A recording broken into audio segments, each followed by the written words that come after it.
తల రాజకీయ భవిష్యత్తు కొరకు స్పష్టమైన హామీ ఇస్తేనే తెలుగుదేశం పార్టీతో కలిసి ప్రచారంలో పాల్గొంటానని ముమ్మిడివరం నియోజకవర్గం జనసేన పార్టీ ఇన్ఛార్జ్ పితాని బాలకృష్ణ స్పష్టం చేశారు.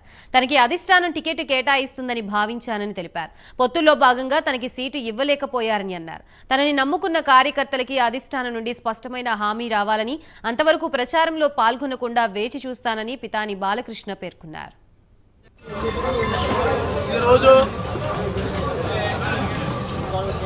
జనసేన పార్టీ ముమ్మిడివరం నియోజకవర్గం ఆఫీసు నందు జనసేన పార్టీ శ్రేణులందరితో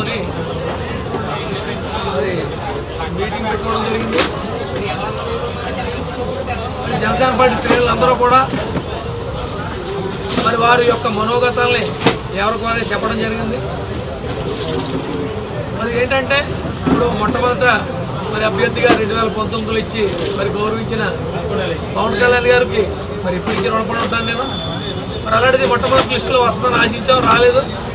దాని మీద కళ్యాణ్ గారిని కలిసినప్పుడు వారితో కూడా నేను మాట్లాడడం జరిగింది.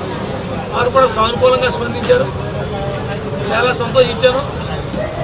రామచంద్రపురం వస్తుందని ఆశించాను, అది కూడా రాలేదు.